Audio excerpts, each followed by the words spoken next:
اهلا بيكم فيديو جديد على قناتي، والنهارده هنتكلم فيه عن موضوع شائك جدا وهو الذكاء الاصطناعي. هل الذكاء الاصطناعي هيحل محلنا كبشر في المستقبل ولا لا؟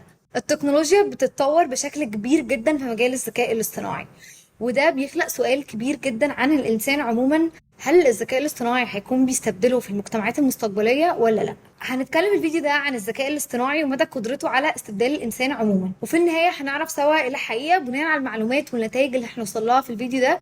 وما تنسوش تفعلوا الاشعارات او تفعلوا زر الجرس وتعملوا اشتراك في القناة. على فكرة بقى، الانترو دي مكتوبة بالذكاء الاصطناعي وكتابة بالمصري وبالعربي. تفتكروا بقى الذكاء الاصطناعي هياخد مكاننا؟ تعالوا نشوف.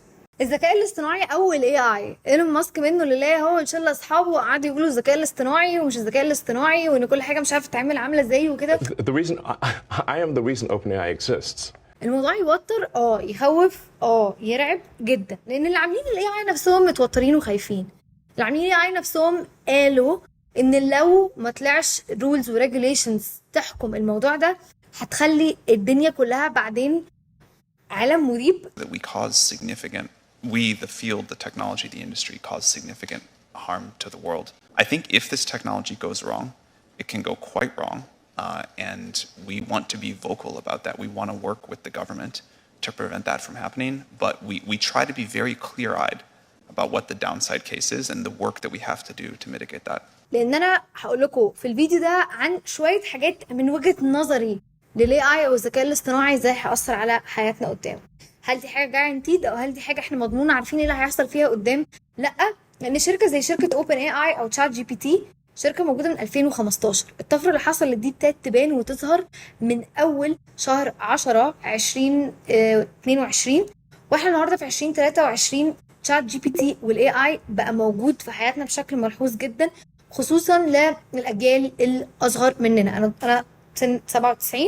الناس بقى الصغيره اللي في كليات او في مدارس او في جامعات دلوقتي بقوا بيستخدموه بشكل يومي، فده بيأثر على التعليم. هل التعليم محتاج يفضل زي ما هو واحنا عندنا الاوبن اي اي موجود او الاي اي عامه موجود او الذكاء الاصطناعي موجود؟ هل الشغل هيفضل زي ما هو بعد كده هيفضل موجود ولا لا؟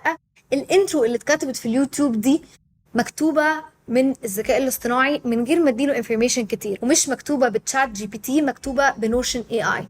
الاي اي بقى موجود باشكال مختلفه وبطرق مختلفه كتير، تقدر تعمل بيه اي حاجه انت محتاجها. الاي اي ممكن يريبليس الدكتور البشري. هتتعاركوا معايا في الكومنتس، هتقولوا لي ايه ده، يعني ايه يعني وبتاع. على الاقل دكتور الباطنه اللي بيشخص الحاله ويقدر يوديك لحد دلوقتي الاي اي لو اديته الانفورميشن السليمه المظبوطه ممكن يديك احتمالات العيا. ممكن الاي اي لو اديت له الانفورميشن المظبوطه يعمل لك سفريه على حسب البادجت بتاعتك بالظبط. لو اديت للاي اي الانفورميشن المظبوطه يكتب لك الايميل اللي انت عايزه. لو اديت الاي اي الانفورميشن الغلط ممكن يوديك في داهيه. لو انت اديت له انفورميشن عن او معلومات شخصيه عنك هيستخدمها ان هو بيتغذى على معرفه الداتا او المعلومات. كل ما تدخل معلومات اكتر بيخزنها ويطلعها لناس تانية. فهل الاي اي بيشكل خطر على حياتنا ولا لا؟ خلينا نتكلم بشكل كده منطقي.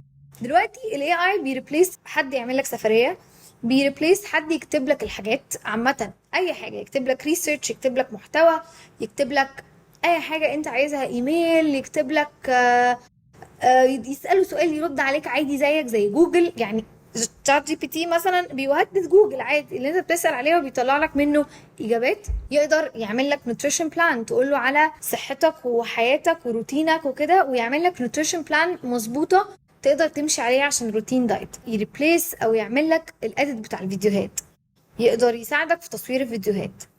المونيتور اللي بتقرا من عليه الكلام عشان في الفيديوهات او كده الاي اي بقى بيريبليسه، فانت ما بقتش مضطر تشتري واحد غالي قوي مثلا، دلوقتي ممكن تعمله بطريقه مختلفه. كل الحاجات اللي انا قلتها دي وحاجات تانية كتير قوي قوي قوي الاي اي بيريبليسها.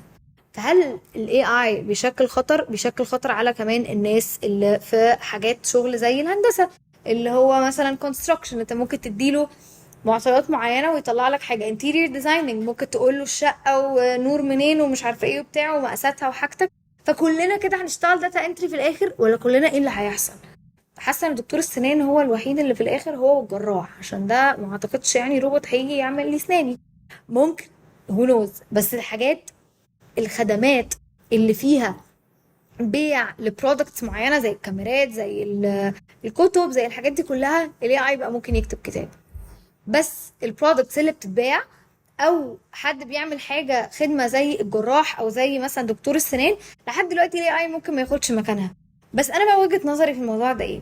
الناس بتقول الجمله مهمه جدا وانا بصراحه معاها جدا. الاي اي مش هيريبليس البشر، الاي اي هيريبليس الناس اللي مش عارفه تستخدم الاي اي.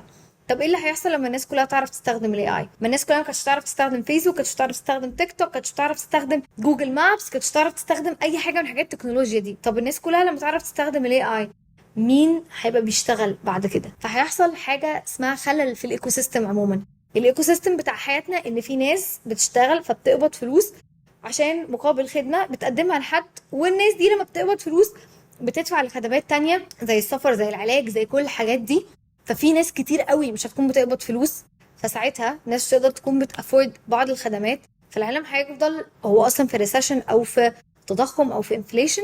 العالم هيفضل في تضخم والبطالة هتزيد والناس مش هتبقى معاها فلوس اصلا تشتري الحاجات التانية دي قدام. لان تخيلوا بجد الطفرة اللي حصلت في الاي اي في الكام شهر اللي فاتوا، ايه اللي هيحصل على مدار السنين اللي جاية. التعليم بقى ابن حد من المكان اللي بصور فيه دي شركة، ابنه عنده 13 سنة وابنه دلوقتي وهو بيعمل الهومورك بتاعه بيكتبه على تشات جي بي تي. الجيل ده هيطلع متعلم ازاي؟ هيشتغل ازاي؟ هيعمل ايه؟ كان في حد بيحكي على انستجرام اصلا على جنريشن زي اللي هي الجنريشن اللي من الالفينات كلها، بتقول ان هي قالت له في انترن روح هات لي ورق ابيض فاضي، هات لي 50 ورقه بيضه فاضيه. فراح جاب لها 50 ورقه بيضه فاضيه سخنين، فقالت له انت جبتهم منين؟ فقال لها انا قلت للبرينتر تطبع لي 50 ورقه بيضه بدل ما هو يقعد يعدهم. فمخ الجيل اللي طالع versus الجيل اللي اتربى عادي على الحاجات الطبيعيه اللي احنا عارفينها، كتاب بنقراه، بنذاكر المواد، مش عارفه ايه، احنا نعرف نجيب المعلومه بسهوله حتى من على جوجل. دلوقتي معلومه بقت بتتكتب لك جاهز زي ما هي. طبيعي مخه والطريقه اللي هيكون بيشتغل بيها هتكون مختلفه. فهل جيلي انا والجيل اللي اكبر مني محتاج يبتدي يخاف لان الجيل اللي جاي هيكون بيوبريت بطريقه مختلفه؟ هل الحاجات والشركات اللي شغاله دلوقتي كلها معظمها هتقفل ولا لا؟ فالاي اي هياخد مكاننا. بس اللي انا متاكده منه ان eventually اللي هيحصل ان هيطلع قوانين واضحه ورولز منطقيه جدا تقدر تكون بتحكم شكل الاي اي في حياتنا، وكمان هيكون في شكل الحياه مختلف تماما وشغلانات كتير مختلفه تماما هتبتدي تطلع غير الموجوده دلوقتي. طب يا ماري احنا لحد دلوقتي الاي اي ما خدش مكاننا، فنعمل ايه ونستغله ازاي؟ استغلوا الاي اي لصالحكم باكتر شكل تقدروا تستغلوه. بمعنى ان انتوا دلوقتي لو انتوا عندكم، انا في شركتي دلوقتي بستخدم الاي اي في ان انا بدل ما بكتب المحتوى كده كده الهيومن فاكتور او الايموشنز او التدخل البشري في الحاجه لسه مطلوب بشكل كبير. لان في الاول وفي الاخر الاي اي ده عباره عن روبوت او عباره عن مش روبوت، انفورميشن بتدخل في سيستم والسيستم ده بيطلعها لك.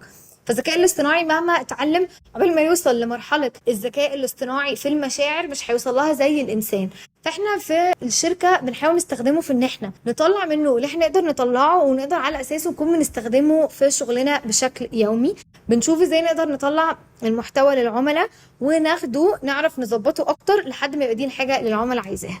هل ده حاجه unethical؟ لا، دي تول انا بستخدمها ان انا اقدر اكون بساعد العملاء بتوعي ان انا اطلع لهم شغلهم بشكل اسرع بشكل احترافي اكتر، وبحط فيه التاتش بتاعي اللي هو التاتش الهيومن اللي هو اصلا اساس الماركتنج. فبكده انا اضطريت او قدرت استخدمه لصالحي.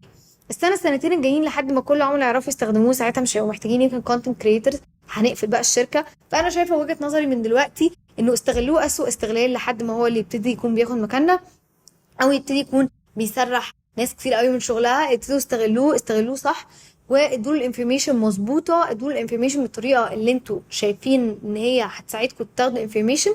ان انتوا كل ما بتدوا له معلومات اكتر وبتطلبوا منه الطلب بشكل مفصل اكتر كل ما بيديلك معلومات احسن. هل تشات جي بي تي هو الاي اي الوحيد؟ لا، هنكون بنتكلم اكتر في الشانل دي عن حاجات تانية كتير غير تشات جي بي تي. يعني نوشن اي اي بجد احسن، ممكن نعمل فيديو كان نكون مقارن نوشن اي اي بتشات جي بي تي واني احسن فيهم.